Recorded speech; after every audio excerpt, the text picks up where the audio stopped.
So good afternoon. My name is Dina Adler. I serve as the director of Brooklyn Law School's Career Development Center. I'm also a member of the New Lawyer Institute for the New York City Bar Association, who's sponsoring this event, along with the Career Advancement and Management Committee of the Bar Association. I'm so excited to present this panel to you all today about developing resilience and going over some issues on how to develop resilience, all with poise, grace, and a sense of humor. I am so excited. Our two panelists that are here today. Our first one is Kenya Rothstein, who is an environmental attorney, as well as she's in her third season of her podcast, Thank You for Saying No. And we're also joined with Jennifer Powell, who has a JD and MSW and serves as Assistant Dean of Student Services and Engagement for West Virginia College of Law. Just so you know how this panel is going to work is in about an hour's time, I'm going to ask our panelists some questions, and then I'm going to save some time for you to put your questions in the Q&A, which is going to be monitored by Jasmine Torres, who serves as Associate Director of Career Planning for CUNY Law School. Jasmine, it's been a real pleasure working with you and planning this event. Just so you know, Jasmine and I had a really good time planning this and talking about our experiences and how we developed resilience.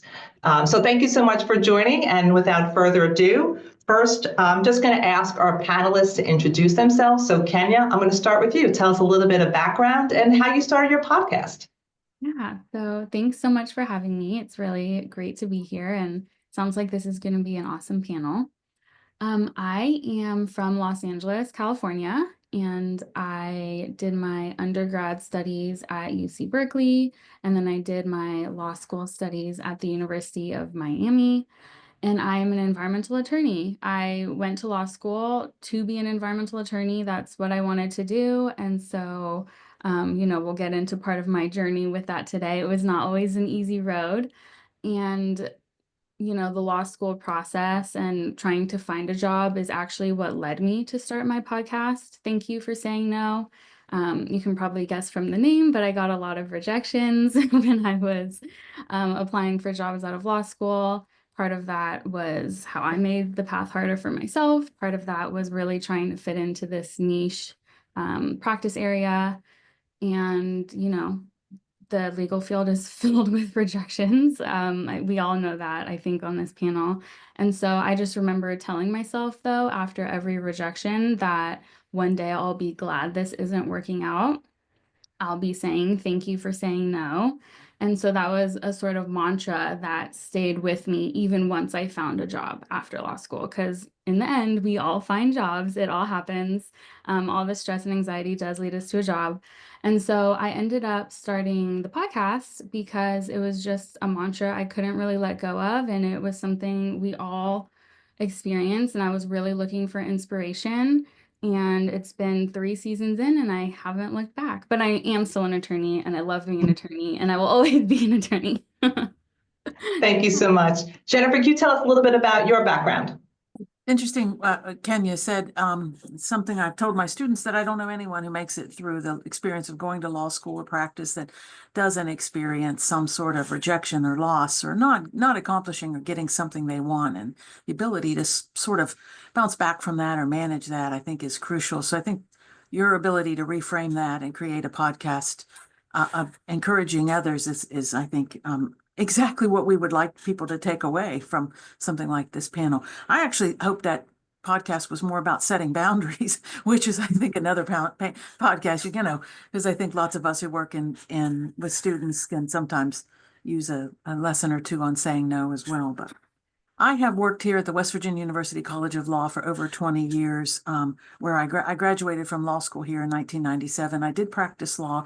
Unlike Kenya, though, I'm coming to law practice as from social work practice. I did not love being a lawyer for a variety of reasons, not because I wasn't good at it. I actually was. I just often felt very lonely and felt like it was kind of a lousy way to solve problems. I just couldn't sort of shake that viewpoint of it. And I had worked in higher ed before I came back to law school and got an opportunity after working for LexisNexis for a few years to come back to my alma mater, first in career services, to work with law students. And it's something that I have really loved. I've worked in career services and then in our Center for Law and Public Service, which is our public interest and government department here, and then now in student services. Before that, I did academic advising. So I think I've had most of my career has been in and around higher education, and just have really loved working with students as they make their way through the process of their, of whatever educational program they're in, for the most part being law school. I did work as a social worker, but both in higher ed and in an HIV and AIDS service organization, which was work that was very difficult, but that I loved very much and felt that was very meaningful to me personally, and I think for our community.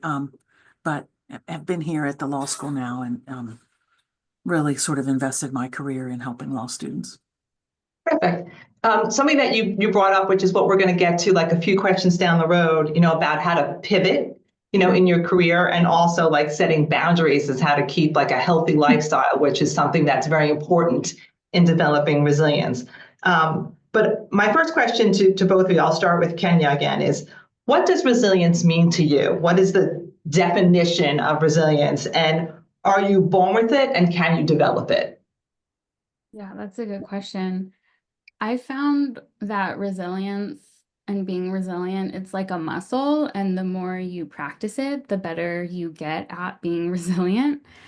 I think the sort of foundation of resiliency is taking care of yourself. So to put that in my own experience, when I'm going through high stress situations where I need to be able to bounce back quickly, top ones that come to mind are, the bar, applying for law school. I'm thinking of ones related to the legal profession, going to trial. These sort of experiences require like high amounts of resiliency. Things happen very quickly. Every day is a roller coaster. Some days I like nail every single question. Some days I get every question wrong. Some days I get an interview. Some days I don't hear anything back. Some days every motion I filed gets granted. Some days some do, some don't. I don't know what's going on. You know what I mean? And you have to be resilient at every step. And so for me, the foundation of that is sleeping, eating, and drinking water. And if I can't figure out what the next step is, the first step is taking care of myself, because I can't bounce back as easily if I'm too hungry, tired, or thirsty. And so I think, yeah, resiliency really is a muscle. And for me, the definition is it's really just not giving up. It's keep going, think about it, whatever you're going through. See if you need to sort of change course slightly, or if you should just keep going and don't let the no stop you. A big theme of my podcast, Thank You for Saying No, is finding that balance between not giving up and just, okay, there's a no, let's keep going. Okay, there's a no, let's keep going. But also when you should take a step back and see, should I turn slightly? Is there another way to get where I want to go? And being open to a change of course that can still be aligned for your overall purpose. Great. Jennifer, I'm going to give you the same question, and then I'm going to vary the questions. Tell me, what does resilience mean to you? Are you born with it? Can you develop it? And how can you develop it? Some of you might be wondering, what's this lady from West Virginia doing on this nice panel with all these workers who I've come to very much appreciate. And I wrote an article 10 years ago, probably before resilience. And resilience is now something that I think is actually talked about quite a bit and given a lot more attention, which I think is incredibly important. But I had a social work professor who wrote a dissertation on what she called transcenders. And to make a long story short, these were kids that had come through really terrible circumstances. But instead of studying sort of what went wrong with them and how were they harmed by those experiences, she focused on the things that helped them transcend those experiences. And she was, I think, sort of a pioneer when we thought about resilience. And I wrote this article for the NALT Bulletin, which Dina read and I think must have kept somewhere and as in my talk about resilience. And I can tell you that at the time before I thought about what my professor had written, I thought resilience was just a quality that some people had and some people didn't. And I came to really learn that resilience is, in fact, if you take nothing else away from this, an absolute quality or skill that you can build. And the analogy of the muscle, I think, is excellent. That's a very understandable way of looking at something that you can work on, that you can build. And what was interesting about my professor's research was she found that for those kids that transcended those very difficult circumstances, in every case, they had at least one supportive, trustworthy adult in their life. And it didn't have to be a parent or a family member. It could have been a teacher or a counselor or a caseworker. But the presence of someone that you could trust, someone that you could talk to, was the factor that she found present over and over again in people who were able to bounce back and sort of cope with all the stress and adversity and difficulty that we can all face, whether it's job search, personal situations, and more. So I think resilience to me is that ability to bounce back. It's that ability to cope. And it is something that we can all learn and strengthen and develop.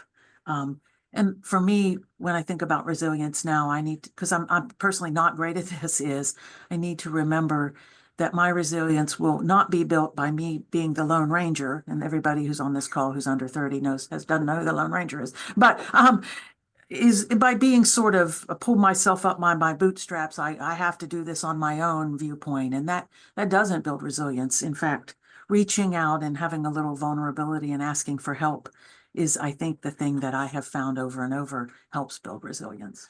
Yeah, that is exactly why I invited you to this panel, is because I love that article. I still have it on my bulletin board.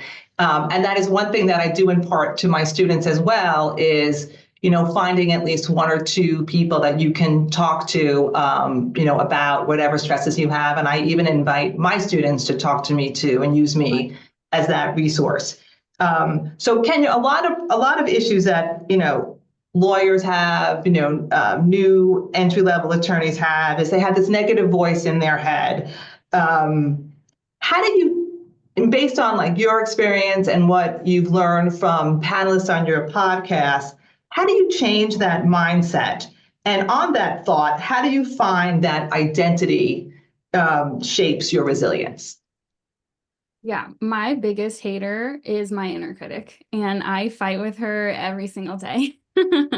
Sometimes I win, sometimes I don't win those conversations, but the inner critic is my biggest battle. And since I've gotten to know her over the last few years, especially in my first few years of practicing, the biggest thing is being authentic to myself. And it's hard to be authentic when for me, it's been hard for me to be authentic when I don't exactly know what I'm doing. I feel like coming from law school to the practice of law, there was a big transition, and it was easy for my inner critic to say, why are you here? What are you doing? You can't contribute. You don't know what's going on. You're not prepared for this. All of those things. And every day I had to fight her and say, okay, but I can contribute. I can show up even if I don't know the exact answer. I can still come up with something that makes sense, or come up with a solution, or come up with a proposal. And a big part of this whole process was like showing up as myself and not trying to mask that I'm like somebody that I'm not, which is, I think for me, it was easier to want to show up as someone I wasn't, in case I wasn't liked, or in case my work wasn't good enough. I was like, oh, well, that's not me anyways.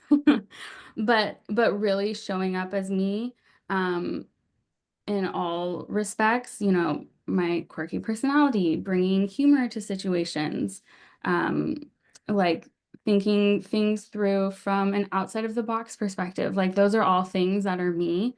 And I can easily come into a new space and feel like, no, I should just like be by the book. I should, you know what I mean?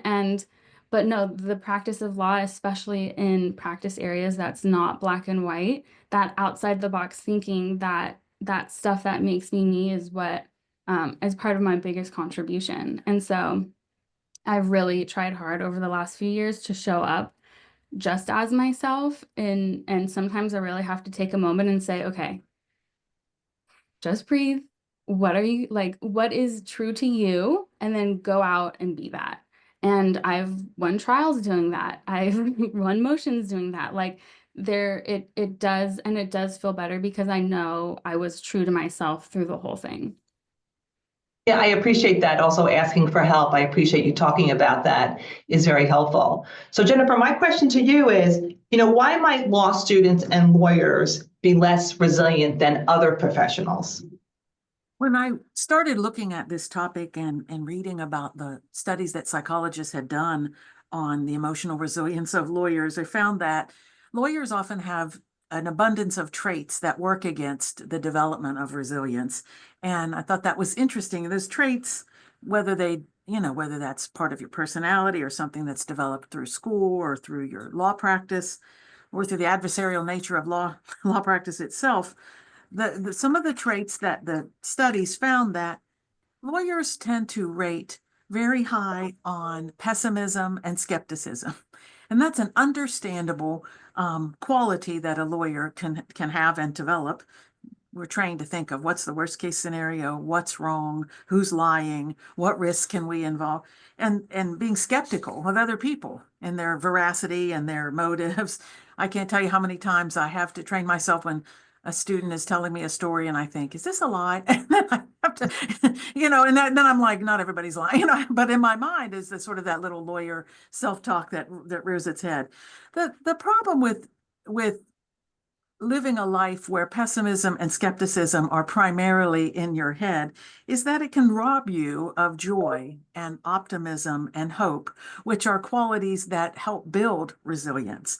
And the other thing that I thought was interesting is that pessimistic people are found to give up easier. They have less stick-to-itiveness. They're, Kenya was describing, this is so fascinating to me because back in my day, the self-compassion that she described and the self-coaching that she did with herself is actually brilliant and something I would love more of my students to be able to do. But they can get themselves into quite a negative headspace. Imposter phenomenon becomes quite real, and they begin to believe that failure is inevitable or failure is global. Pessimistic people tend to have a bad thing happen and you think your whole day's gone to hell, or you make a mistake and you think everything you sort of start to globalize that, and that harms resilience, and I think harms your effectiveness. I think a lot of lawyers aren't very sociable either, research finds. My female students are better about this than the male ones, but that if you're struggling to build supportive relationships or you're suspicious about, being vulnerable with other people, that can work against building resilience too. And that's something that research has shown that lawyers struggle with. You can't really build supportive relationships if you're isolating yourself from other people, or if you're not comfortable, being honest with yourself about, not only the positive things that are happening, but, being vulnerable about, the case you didn't win or the doubts that you do have. So, I think some of the traits lawyers have, the pessimism, the skepticism, the tendency to isolate are things that we have to be aware of if we want to work towards a viewpoint that can help us build resilience, which is a viewpoint that's more optimistic, that is, that sees setbacks as temporary and not globalizing or catastrophizing. Much appreciated. Go for it, Kenya. Yeah, you made me think of something, Jennifer. I was recently at this panel for International Women's Month, and I wanted to go up and talk to one of the panelists after the panel, and it was a magnificent panel, incredible women. And I was feeling so nervous after to go talk to one of the panelists. And I remember being so in my head, and I was like, don't be in the way, like, don't be in the way, because there was a long line of people. And then I was like, no, be in the way. Like, you want her to know, you want to talk to her. Like, you don't want to be so out of the way. And then I was like fighting with my inner critic, and we were battling it out. And then I ended up speaking up, and I told the woman next to me, I said, wow, I'm so in my head. I don't want to be in the way. I don't want to be out of the way. I'm just voicing this so I can get it out of my head. And luckily she was so kind, and she was like, you deserve to be here, like, take up space. And I just snapped out of it really quickly. and to that point of having the strong support system.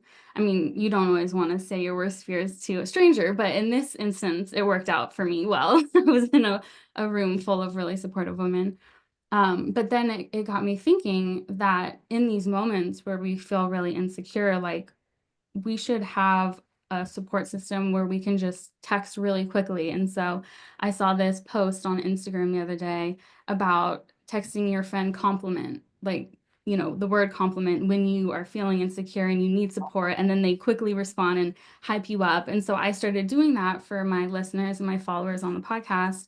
And so people will DM me compliment when they're feeling down, and I'll quickly write them a paragraph and hype them up. And it's been this thing. And I did it with my friend this morning before, or for me, it's this morning because I'm in LA, before this panel. And she hyped me up real quick. And it's just those little things, like, again, about resiliency. Like when you get better at it, you can snap out of it quicker. It doesn't get you down as long. But that support system, 100%, so important.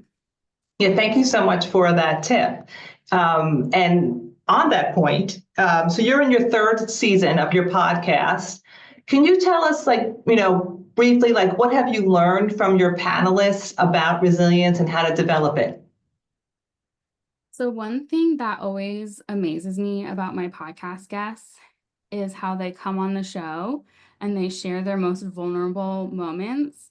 And you have to understand, I don't know most of the guests who come on the show. So I usually meet them for the first time on the episode. We've maybe had one pre-call, but most of the guests I don't know beforehand. They come on the show. Sometimes we cry like in the first 10 minutes.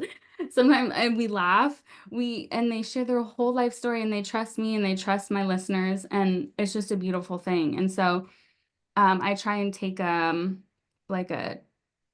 don't know what the phrase is, but I try and implement that in my own life, that they can come on to a stranger's show and show up so authentically. I want to do that too, and sometimes going to trial really is like going to war, and it brings up all your like most vulnerable things that you've ever gone through.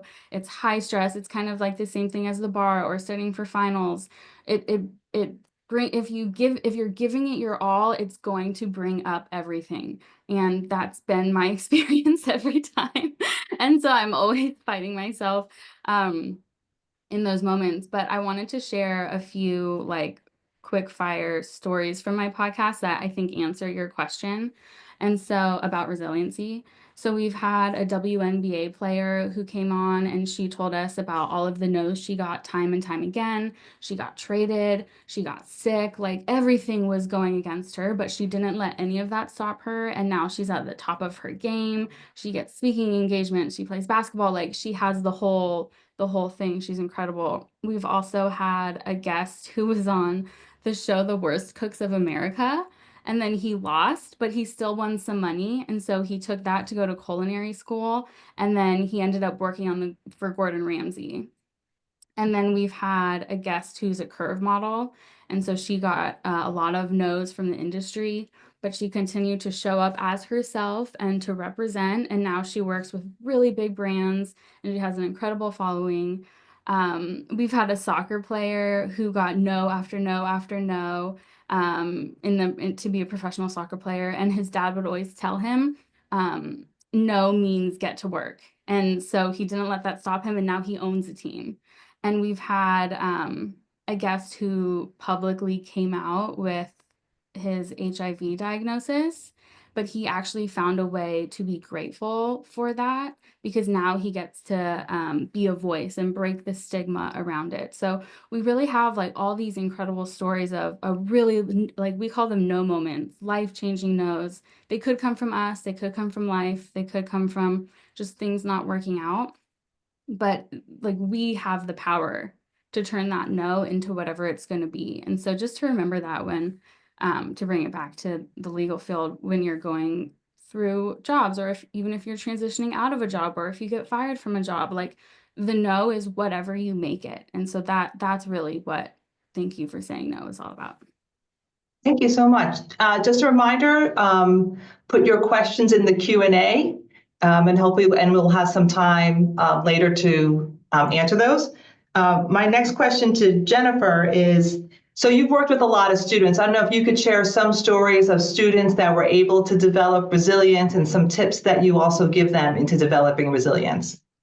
Yeah, I mean, I always tell students, I try to put in language that these, you know, growing and developing lawyers can understand, sort of a cross-examine your own pessimistic thinking, you know, really sit down and ask yourself, would you say the things that you are saying to yourself out loud to another human being? And then I always think, if you would, you're probably kind of an asshole. Oh, sorry, I'm not you probably don't have any friends anyway. No, but I think it really heightens most people's awareness that no, I would not say these things.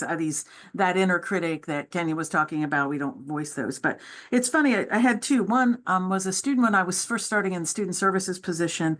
And, you know, a lot of law students, I think people are coming to law school in some ways a little more unprepared for the rigor of the academic work they've been asked to do, and they get overwhelmed. And one of the clinical directors of our state JLAT program talks about overwhelm a lot. It's been a helpful concept for me, and for me, I think overwhelm is like that anxiety and just really kind of spiraling in terms of, can you function? Can you do this? And I had a student who just became overwhelmed, and she was anxious, and she couldn't eat, and she couldn't sleep, and she was really, really struggling. And she came in, and we talked about it, and I said, you know, you need some support. And she finally was on, her mother could tell was something, these young folks are close to their parents, and her mother could tell something was really wrong. Mom shows up. I said, get your mother up here, because they're like the best of friends. And she immediately got some mental health care and some medical care that she needed. And she did need to be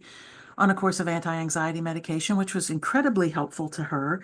And Mom, you know, helped get her into that support that she needed. And I have recommended getting a pet to more law students. I don't know if I should be getting some kind of kickback from the shelter around here or something, but I have told everybody. And she got a dog, the cutest little, and she came back to me 6 months later, and she said, this dog has saved my life. And now maybe they're living in New York, maybe getting a pet is not as easy, or you can't, you know, want to get you kicked out of your apartment, but having a pet is can be an incredibly resilience building and kind of an inherently built-in buddy. When I was in law school, the day before my first law school final, I had a friend who was a traveling massage therapist. I'm not going to explain what I think that really meant, but she had 4 Lhasa Apso dogs, and the daughter dog did not like the mother dog, and the daughter dog needed a place to live. And I was out of my mind, predictably, about to take my first property final, and I said, I'll keep the dog. And the dog's name was Honey Precious Pie.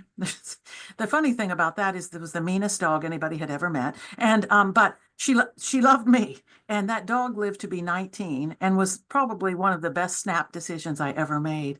And I credit Honey, who is since gone on the Rainbow Bridge, as the animals lover will say. But Honey was an incredible amount of support and help to me in law school, and was for my student. You mentioned a person who became, when I was working with people living with HIV and AIDS, I had a client named Jeff who had been rejected by his family because he came out to them as gay, and he was living on the streets in a rural, very undersourced area here in West Virginia. And he was basically doing sex work to survive, and had become HIV positive, and in fact was very, very sick.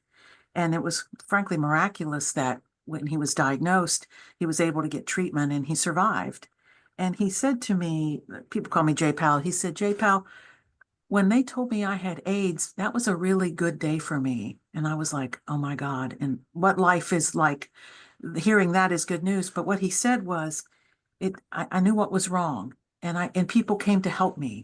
And I had a social worker and a doctor. And then he became the manager of the house that we had for people to live in who had HIV. He had a community, and he, just like the person Kenya was talking about, it became a positive way for him to focus his life, to get healthy, to help other people. And that probably to me was the most stunning example of resilience that I've ever really seen. Somebody who was able to really turn their life around and live a longer, much healthier life with a lot more support and purpose, honestly. So I appreciate you. Yeah, I appreciate you sharing that story. Yeah. So Kenya, for a lot of new lawyers, it's difficult to find a job, and you go through a lot of rejection. So how do you handle this rejection? Yeah, a big mantra that I sort of told myself and I touched on earlier was that thank you for saying no. And that mantra really embodies like remembering there's a bigger picture. And something I would tell myself is, there's something else better out there for me. I'll be really glad this job didn't work out because I'm about to find the job that is meant for me, that I'm meant to be doing. And I've found that to be true. I love the job that I'm at now. I'm a trial attorney. I'm an environmental trial attorney. I love it. It's meaningful work. It's aligned with what I wanted to do after law school, and I love my firm. So I'm so thankful for all those no's that I got. But in the moment, it's different. In retrospect, it's easy to see that, oh, this all worked out. And it's definitely hopeful to hear that when I heard stories of that when I was going through that. But in the moment, it doesn't feel like, even though I had the mantra and I tried to stay on top of the mindset, it still doesn't feel great to get rejection. And I'm very goal oriented, and I had this idea, this vision, this dream of working in DC and doing environmental law for the government or for a firm in DC, and that just wasn't working out for me. I didn't hear back from a lot of places. And when I say a lot, I mean a lot. Like, I feel like we're lucky if we get an interview or if we get anything back, but a lot of the time the no comes in the form of nothing. You just no response. And so I got a lot of those. And I just, I took those no's, and I really tried to reflect on, okay, well, I had this interview, I didn't get the job. How can I improve my resume, or how can I improve my cover letter? Or, when I do interview prep again, what are certain things I definitely want to highlight, and especially for this particular job I'm interviewing for. I think each interview I had, I sometimes would want to highlight different things depending on the firm. If it's a nonprofit, I want to highlight different work than if it's the government versus if it's a private law firm. You know, a lot of the experience will be the same, but there's certain like key points I would want to highlight differently. And so I would create a list of all of the things that I'd want to highlight. And part of being an attorney and what we learn in law school usually is about applying facts to law. And it's the same thing with an interview. Apply your facts to the question and make sure it fits. Make it fit. That's our job as an attorney, is to make it fit. And that showcases our skill set as an attorney when we can say, oh yeah, to answer this question, I did X, Y, and Z, and to answer it in a creative way that still showcases your work. I think it's so easy to, again, about staying true and authentic to yourself. It's so easy to speak about like, you should do this, or you should do that, or speak about you, whoever you is, and not say me. This is what I did. This is what I do. This is how I solved a similar problem. And to give our own experience, it's so much easier to separate ourselves from it. But I think it's better when we use the I statements and the me statements. And you'll probably notice even here today, I catch myself doing that. I'm like, oh yeah, well, you should blah, blah, blah. But I'm really meaning, no, this is what I did. And because it's all about experiences. And so that was a big thing for me is reevaluating my resume, my cover letter, my interview skills, but then also trusting that, okay, I gave this interview my best. And if I don't get it, then it's just not the right match, because I want to be myself in every room that I'm in. I don't want to be anyone else but me. And if I show up as myself in the interview and I'm not the choice, thank you, because maybe I wouldn't have been a good match. And I don't say that lightly, because I've interviewed for jobs where I swear it was mine. Everyone put in a good word for me. It was the best interview I ever had. I made it through like 2 or 3 rounds, and I almost like pulled out other applications because this job was mine, and I didn't get it. I didn't get that job. And so I had to deal with that. But ultimately, I want to be in a place where I can absolutely be myself. And my firm now is that for me, for sure. And so, yeah. Much appreciated. So Jennifer, on the same vein, as it is very difficult to find that first job, what recommendations do you make to recent graduates on how to tackle the legal market, how to remain positive, and what to do if you're sending out like thousands of applications and not getting an interview? I just want to say something on something that Kenya said. It's so funny. I'm getting ready to do a talk for our state bar's annual meeting. We're talking about generational approaches to these sorts of things. And I can tell you that I don't think Kenya and I are in the same generation, because I never once expected that I would ever get to be my authentic self.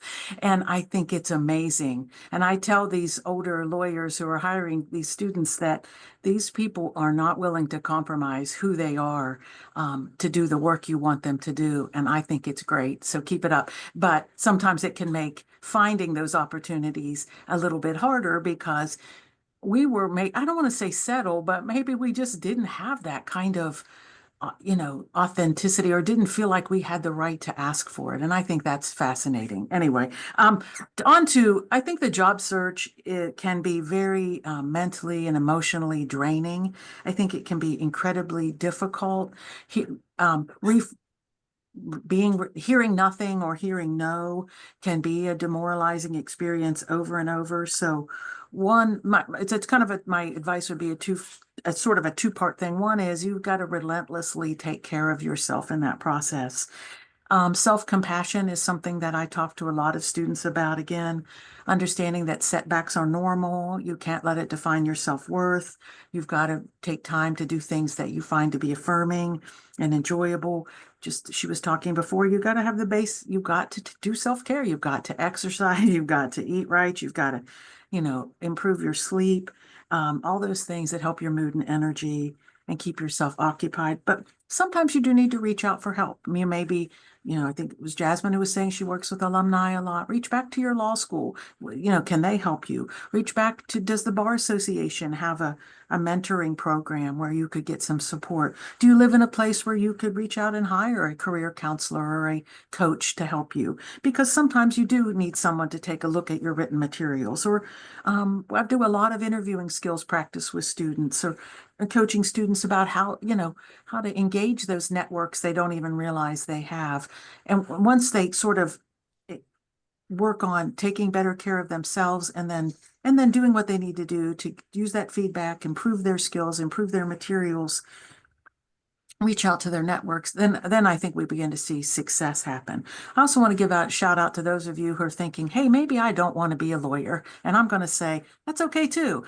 You've built a lot of skills. You've learned a lot in law school, and there's a lot of transferable of skills and abilities you have that you can bring to another field, whether that's higher education or something else. And I think a lot of people have struggle when they start to get that sort of, voice in the back of their head that, like, maybe I don't want to practice law. What else can I do? That's okay too. That's good. That's a voice you should pay attention to, but you may need to reach out and get that support, talk to a career counselor, talk to some folks in your network who may be doing those JD Advantage jobs that might be a better fit for you.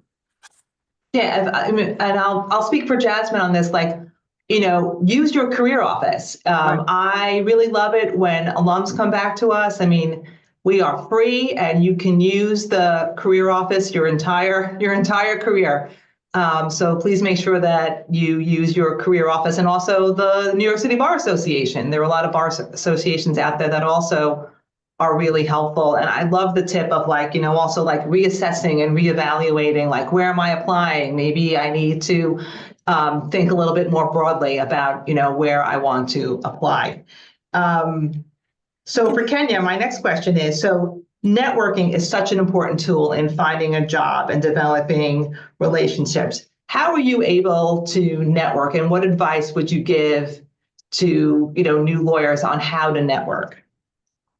I remember being in law school, even in like my first year, and everyone was talking about like your network and how important it is to have a strong network, because most people who find a job after law school, it's through their network. It's not always through just like applying coldly. It's through that network, and that's been my experience as well. The firm I work at now is the same firm I worked at right after law school, and I had worked with them after my undergrad. I worked as a legal assistant, and then like 5 years later, I reached out when I was looking for jobs after law school, and I said, are you guys hiring? And then I ended up working as a law clerk while I waited for my bar results so they could, I think my like law clerk work was sort of my resume. They could see my work product and all that stuff. And then when I passed the bar, they offered me the job. So that networking is really important. And I always talk about the genuineness of networking and being genuine when you're networking with people. One thing I did in law school was I would look up firms that I wanted to work for if they had an environmental practice area. And then I would see which attorneys were in the firm and if I had any like related connections to those attorneys, or maybe I didn't, maybe I just wanted to know, like I had no connection, but they did something I thought was really cool. I would reach out to them and I would connect about their journey and how they got to where they were. Attorneys love to talk about themselves. You ask for 20 minutes, most will give you an hour. These attorneys like to talk. And I would just come across like genuine and curious. And I was genuine and I was curious. I wanted to be an environmental attorney. I wanted to know how people got to where they got, because there's lots of different paths. There's no one straight road.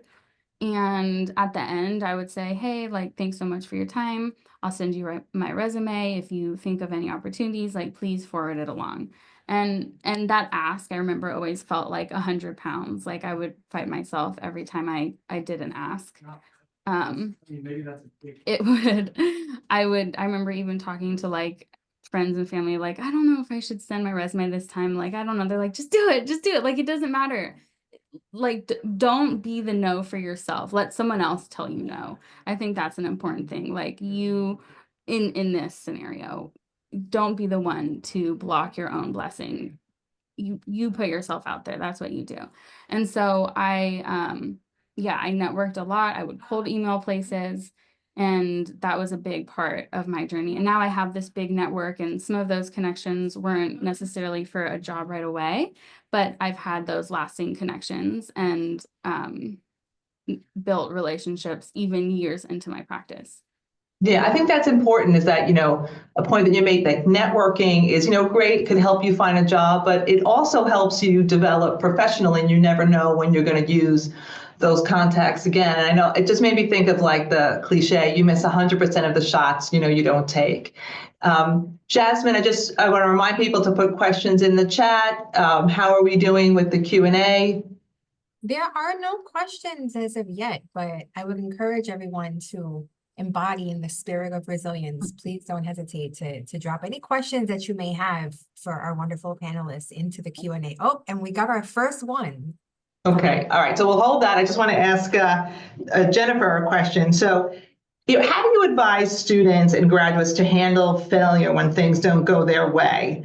And what should a student or graduate do if they are not having success in finding a job? No, I don't have, with the students I work with now, they're much better at recognizing and managing the emotional toll that is taking on them, and even recognizing when they might need some help, mental health support or other, to deal with the anger or sadness or frustration. Some of people who were in law school, graduated 30 plus years ago, like I did, nobody ever said the word feelings or your feelings in law school when I was in law school. And so sometimes I think those folks need to, I think, a little bit of a crash course in processing and managing their own feelings. But it's lots of what we've talked about. I think it really, might require you to get some objective help in looking at, hey, what's going wrong here? I mean, is this you? Is this them? Are you doing some things wrong? Are you looking for the wrong types of job?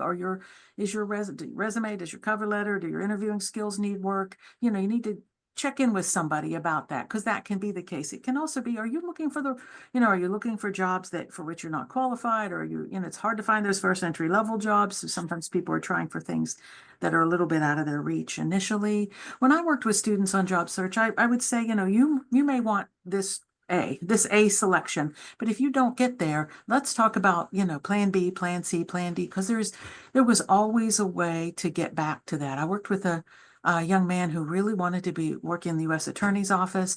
Most of our students who had that experience were able to get a federal clerkship and sort of transition that way, but he was not.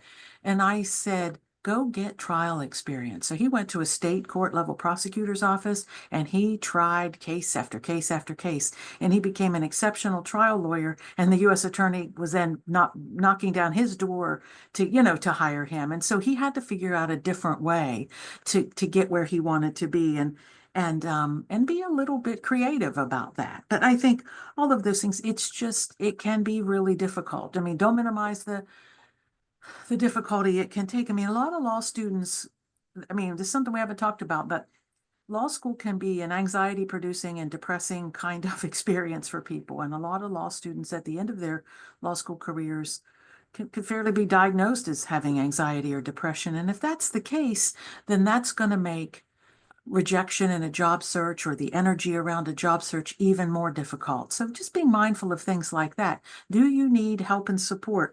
Do you need some support with your mental health, your emotional well-being? Do you need to build a support network? Do you need to reach out for some professional career help? All of those things, I think, it's hard, but sometimes you just have to sit down and kind of have that moment of clarity, oftentimes with somebody else, particularly if you've gotten yourself into a mindset, a less resilient, less positive mindset. So.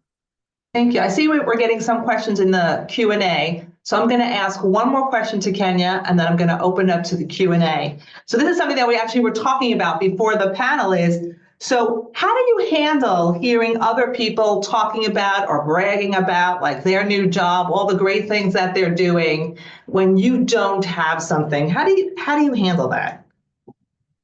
Protecting your peace is very important here in this scenario, whether it's the bar, exams, end of law school, everyone's talking about their jobs, just anything.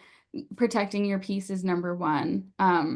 Sometimes that means not sticking around after the final's over, just go home. Just go home. Sometimes that's going to the coffee shop instead of, in between classes, instead of hanging around and talking with everybody.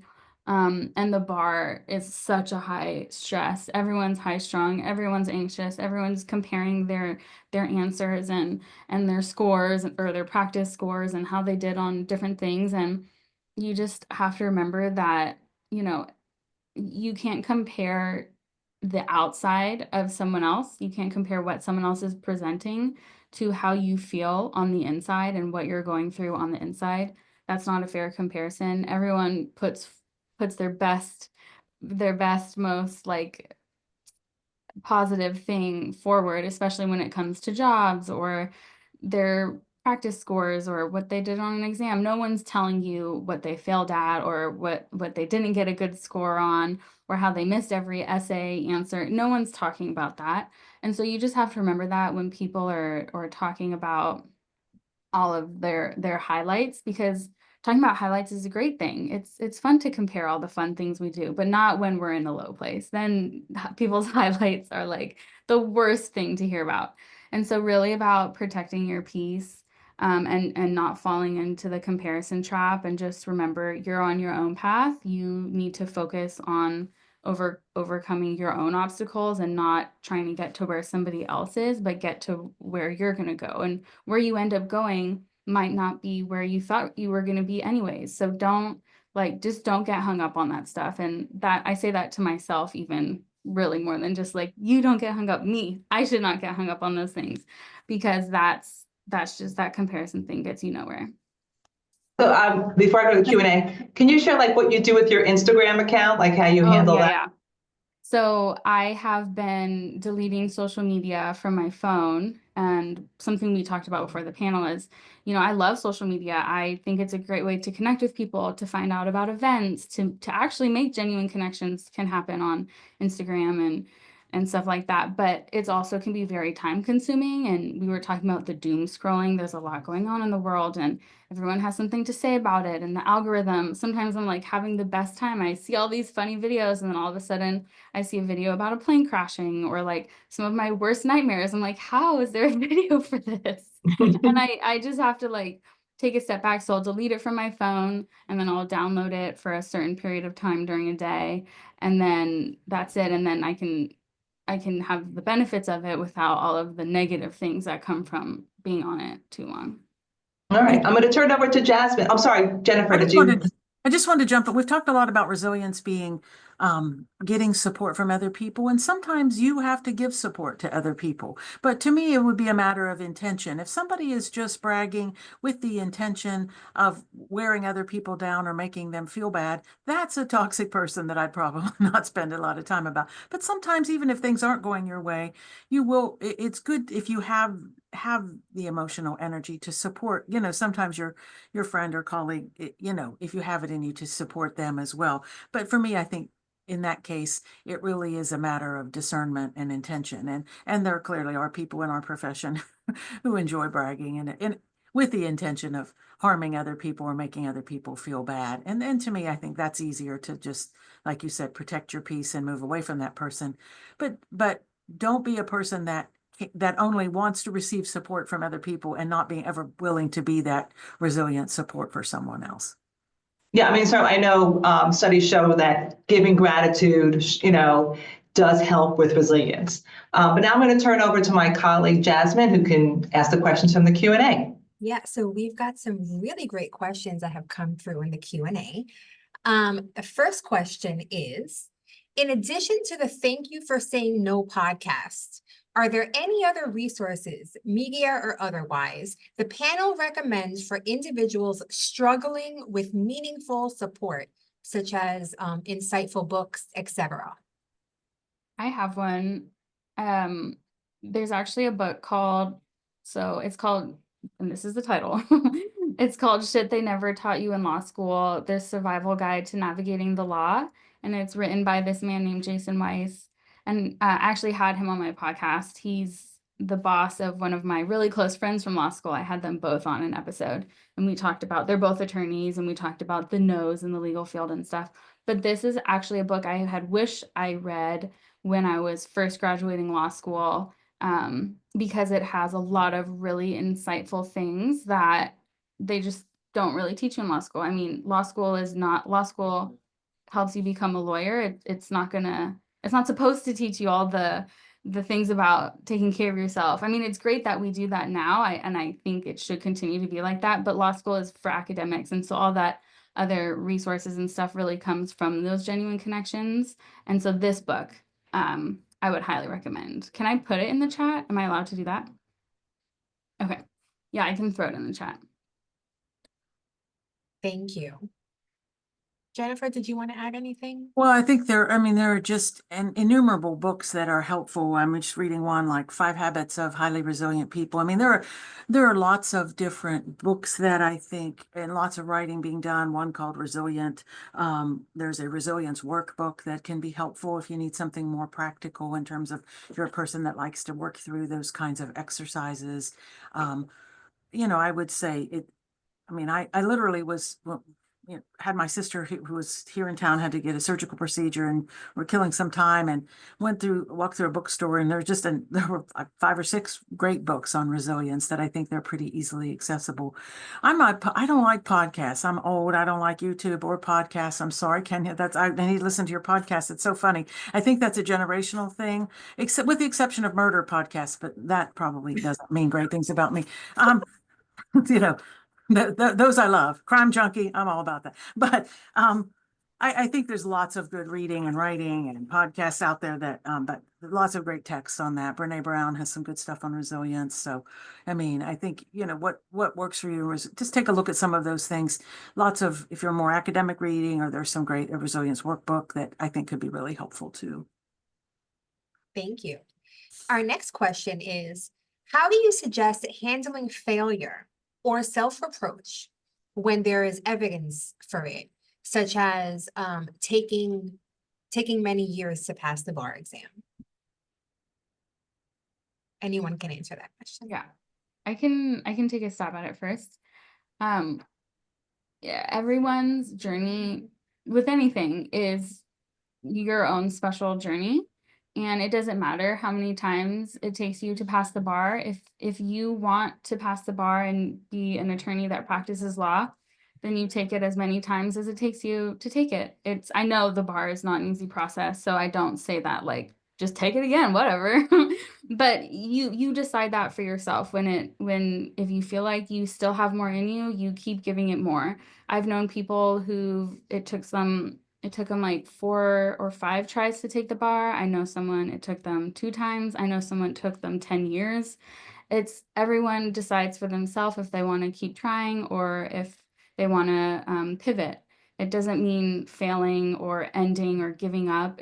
Pivot is choosing to do something else. And you don't lose all the experience or all of the time you spent. You bring all of that experience with you to whatever you do next. So nothing, I choose to look at things as it's not a loss. It's as I bring that with me to whatever I do. And so all of my no's, all of my rejections, all of the things that didn't work out, I bring that with me to everything that I do, all of that experience, all of the resiliency that I use to navigate those situations are part of who I am. And I bring that to my case. I bring that to this panel. I bring that to my conversations, to my podcast. So it's all part of me. It's all part of the authenticness of me.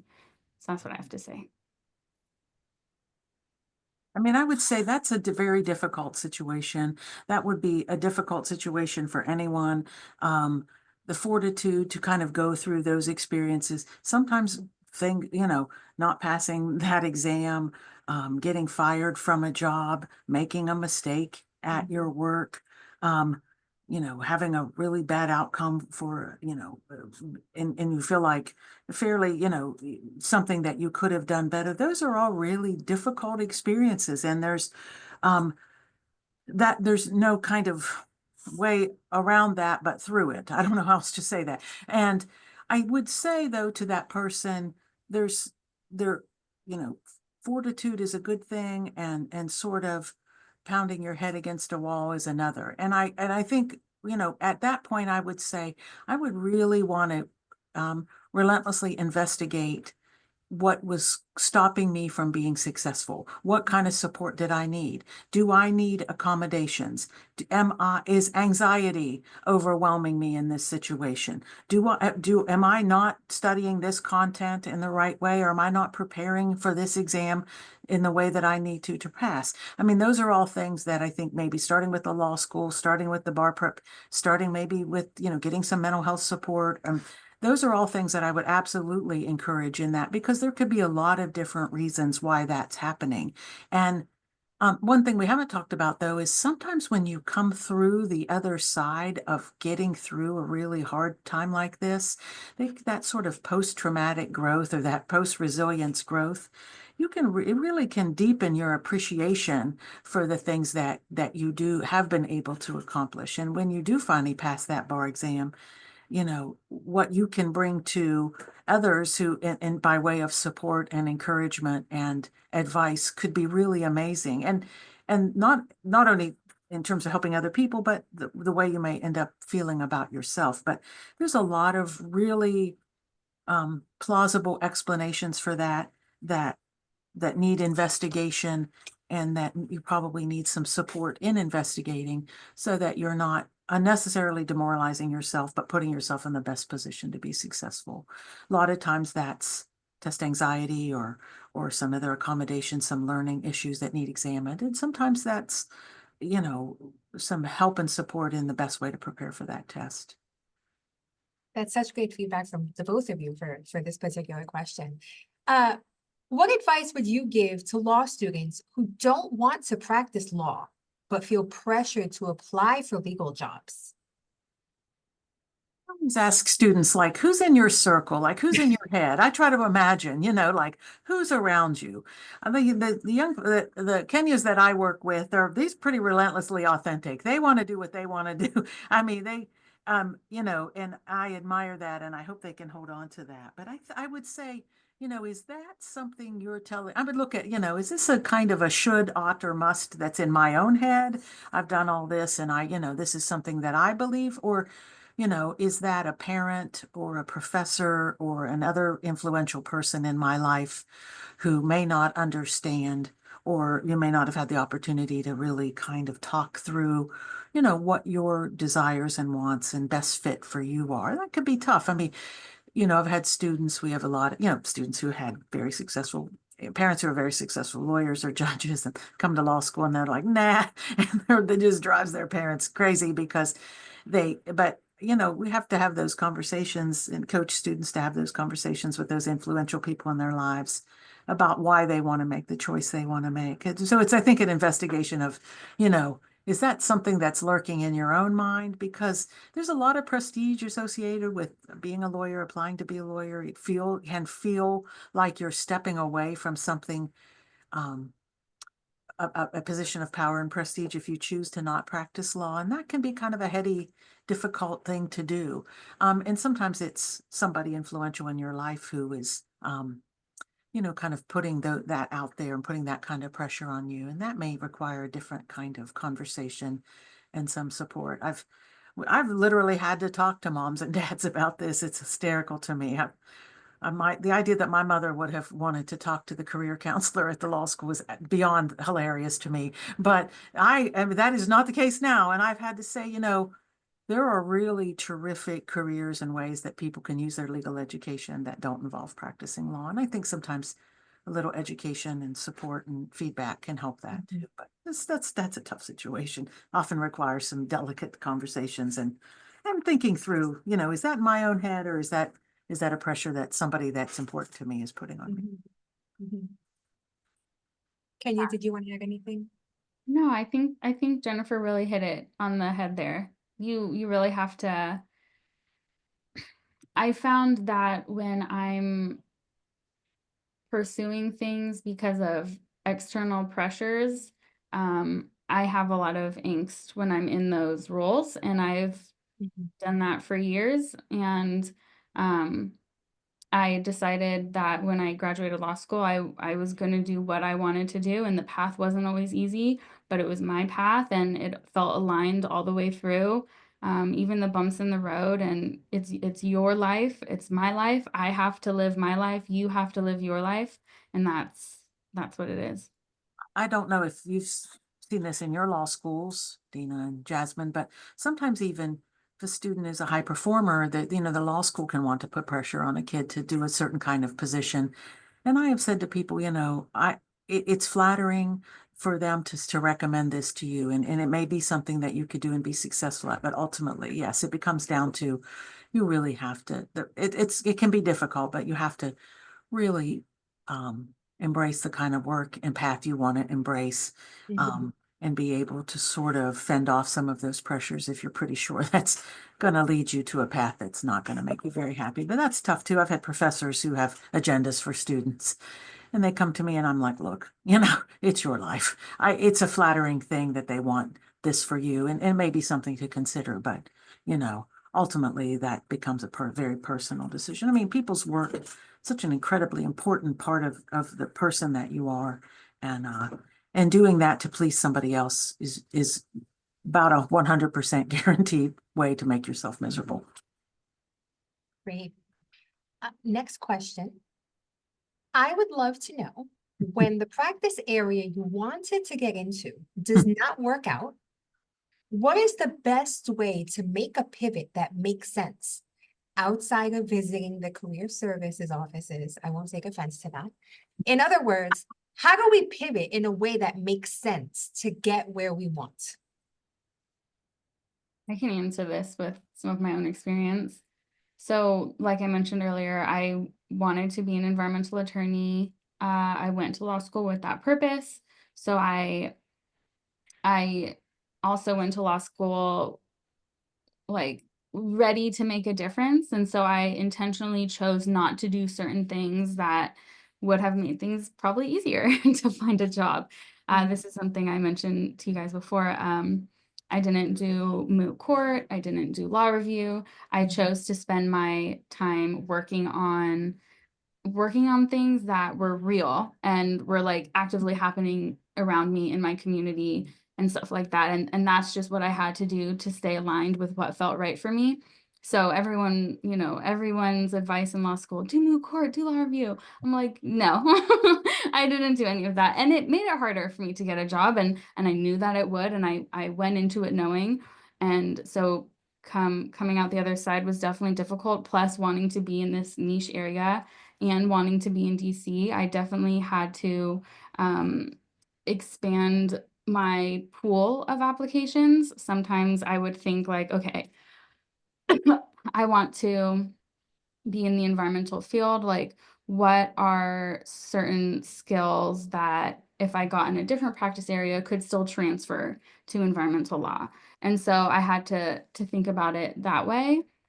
So in order to expand my pool of where I was applying, if you want to practice litigation, I would say, think about if you want to do civil or criminal.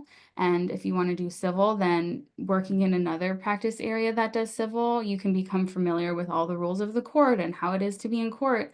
And that can transfer over, even if you're not, in my case, exactly working with environmental laws. Or if you want to work in criminal law, like work at any criminal law firm, maybe if it's not the one that you had in mind right away.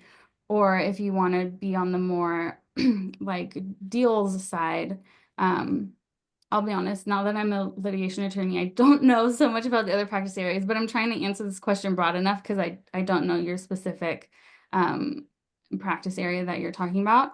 But think about it like that, like ways that you can still gain the skills that are relevant for that practice area. And again, if you don't know, that comes into the networking. For me, that was reaching out to firms and seeing what they do so I could understand what skills I needed. That was a big part of it too. And for me, it was, okay, so maybe DC, I need to expand my pool to LA, which is where I'm from. I'm from California.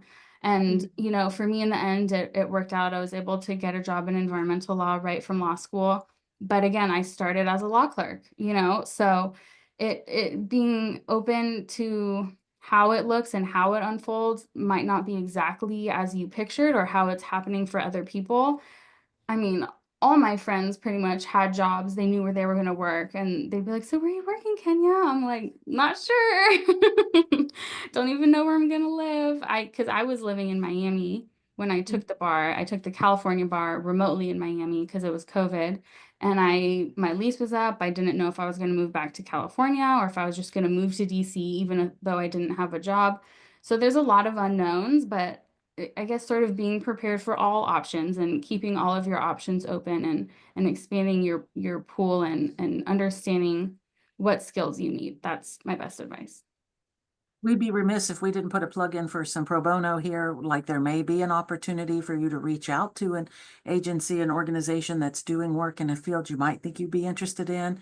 And if you have the bandwidth to do a little pro bono, that could kind of, get you an exposure to a certain kind of practice area to see if you like that. I mean, certainly, again, moving from one transactional setting or one litigation setting to another might feel a little easier of a transition, or maybe you want to try a different, practice setting. Maybe you want to get out of firm life and look at a public service or public interest. I've had some students that say they didn't know what to do or they couldn't figure out the next practice area, that have stepped back into something like a state court clerkship, where they sit in a judge's chambers for a couple of years and see a whole lot of things they didn't know anything about come before that court. So I think there's ways you can kind of, particularly students that enjoy their research and writing piece of that, but I think there are ways to sort of try out some things that might give you a sense of what that is. But that's interesting. My social work students do that quite a bit. I mean, I think for them, when they, and that can be kind of a burnout avoidance tool too, when you're maybe tired or kind of bit exhausted with a certain practice area that's difficult. They try a different population setting to work with, and that's extended and helped build a different career. Thank you. So this next question really speaks to the times that we're living in now. What steps can law students take to build resilience at this particularly challenging time in our country when student anxiety is very high and there's a lot of uncertainty? Do you want to Great go first? question. Yeah. If somebody figures out the answer to that lesson, no, I'm just kidding. There's not, what's that mean? You know, I'd like to live through some precedented times, right? What's that mean?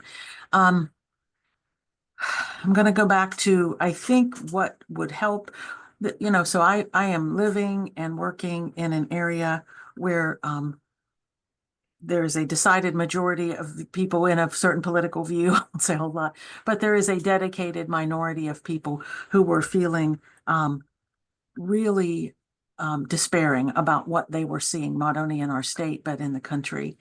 And, you know, that they formed somebody got an idea through one of the progressive churches here in town and formed one of a chapter of that indivisible group, and began to put the word out through various means, and ended up with a first meeting of 500 people who felt very much like they did. And while they're still trying to figure out the actual actionable steps they can take to begin to see things, to push for legislation, but within the city, within our state, within the country. One thing that everybody who participated in that said was how affirming it was to recognize that they weren't alone in how they're feeling. And loneliness and feeling alone and sitting in a space of isolation is not the space that you want to be in these times, whatever your beliefs are, however you're feeling. And so while it is difficult, there are ways for you to find and engage with people who are feeling in a like-minded way to you. And that is going to be absolutely affirming to you. It's going to make, and then people can then begin creatively to figure out what they can be involved in. There are lots of lawyer groups that, and all ilks, doing all kinds of work where your skills and talents could be used. There are many community organizations that would love to see you as a board member or a volunteer. Giving back, getting involved, getting connected to other people is going to lessen that terrible feeling that you have, that feeling of, oh God, it's just me. I can't do anything. I'm so powerless. I feel overwhelmed. I'm scared to death. And when you take those steps to find those places and people that are feeling like you have, there's something incredibly lightening about that. And that can look really different depending on who you are and what you believe and what's important to you. But so I don't want to give too many specifics, but making an effort to find that kind of support. Even in places where it feels like you're not sure there's anybody who feels like you do, they're out there. You can find them. That's what I'd recommend. Yeah, I'm trying to think of this answer because the last few years, I think for everyone, but it's been especially heightened, I think, in schools and universities lately. It can feel very isolating, and like who you feel comfortable around gets smaller and smaller. That's certainly been my experience at times. And I've kind of learned that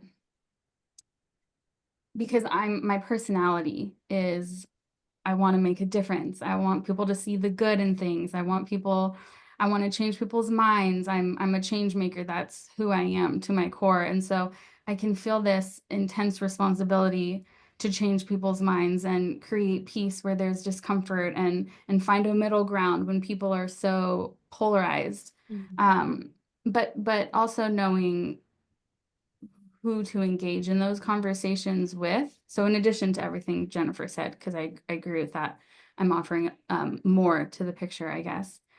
Knowing when to engage and when not to engage. And this comes up a lot in my practice because I'm a trial attorney. It's combative. We're on different sides Sometimes you're just making the best argument for your case. Sometimes you stand behind you feel so strongly about your argument and the outcome, or your position on a certain current event. You feel so strongly about it. It's more than just making the best argument for your case. And so when that's being attacked, or someone's trying to bring it down because they're representing the best interests of their client, or someone else has a different set of life experiences, so they think about something in a different way, it feels personal, and it feels challenging, especially when we're already under high amounts of stress. And so, also realizing that maybe I don't change the world today. Maybe I just take care of myself today. And tomorrow I'll think about what feels right for tomorrow. But just really staying in the moment. And, our differences in the world are what make us great. And hearing opposing opinions is how sometimes we can feel stronger in our own, or how we can actually maybe loosen the reins on something because we heard someone else's experience.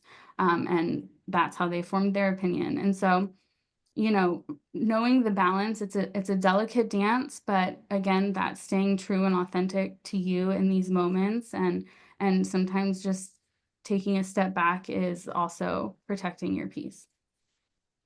I do want to say, I think, I've talked a lot about reaching out for support. I do think discernment is important. I do think, you have to be careful about who you do trust and how you do reach out. And I think you need to watch for consistency in people's behavior and actions and all of that. You may want to, start with some folks that you can trust, and maybe have a good family member or good friends, or, professional help. So discernment is important. I'm not suggesting everybody is trustworthy or and interacting with everybody is going to be a resilience enhancing experience, but it's worth the investment and time in those relationships where trust can be built. Because that's, from COVID moving forward, the isolation, the fear, the distrust, that's sort of the way out and through that, in my opinion. It's hard though. Thank you both. Our last question is, what should I do about this long gap of time that's building as I look for work months and months after passing the bar? Even if I do get to the next round of a job interview, I don't know what I will explain to interviewers about what I've been doing with my time. I have some volunteer stuff, but I do need to address, do I need to address that looking for work and also caring for my health has left me seemingly empty for post-grad months? I don't see Kenya taking mute off. I'm waiting for her. I was like, Oh, I can answer. no, I didn't know if you had, let you You jump might in. have more experience dealing with this, Jennifer, because of your role, but I would just provide context to this question for the person to start, is that firms, like attorneys, know that it's hard to get jobs. Right. Like, we know, firms know. And so, usually I don't always, and times have also changed. And so, the answer to this question, even just a few years ago, might have been a little different. And, especially as people entering the legal profession, we want to have an answer for everything. So I also understand that. But I think gaps are okay now. You don't owe everyone an explanation about what you're doing with their life. It's almost none of their business, is how I see it. And if the firm thinks it's their business, like, that's something you take into consideration about if this is the kind of culture and firm you want to be working in, if you have other options on the table as well. But if you're dealing with health things, your health has to come first. You can't be a strong attorney, a strong anything. I personally can't be a strong daughter, sister, friend, attorney, podcaster, like anything, if my health isn't okay. And it comes back to that foundation. But in terms of wanting to feel comfortable that you have an answer if it comes up, I probably wouldn't say it's none of your business.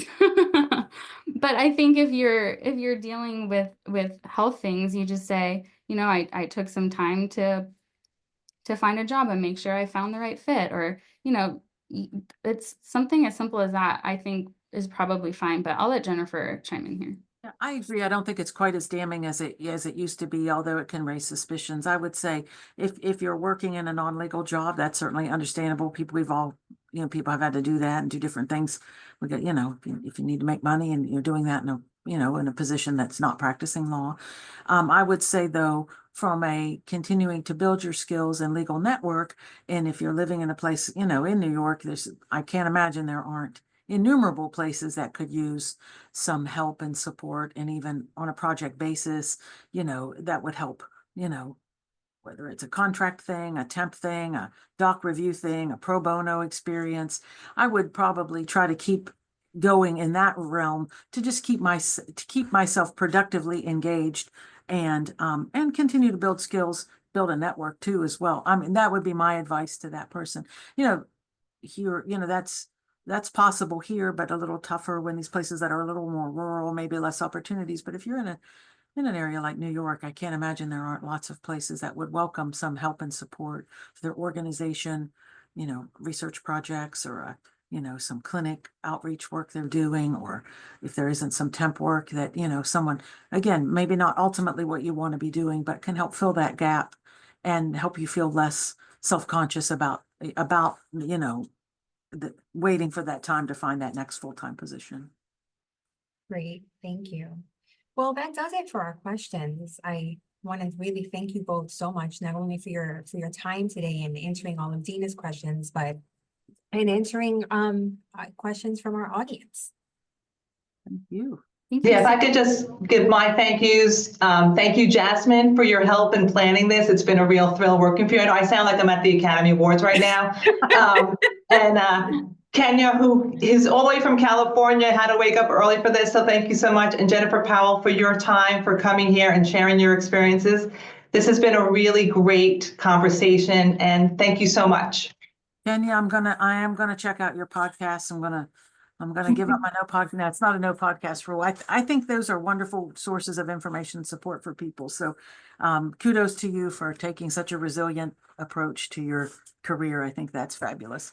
Thank you. And I just want to say thanks to you both, and Jennifer too. This has been very informative for me as well. And I really enjoyed the conversation and everyone's questions. And if I can add just last words, there's so many women and men too, but especially women who've paved the path for me to get here and even be comfortable being my authentic self and sharing that for others to be that for themselves as well. And so when I come here today, it's not just me, it's all the people who came before me and created this path for me to walk on and continue to create for other people. Wonderful. Thank you. All right. Thank you so much.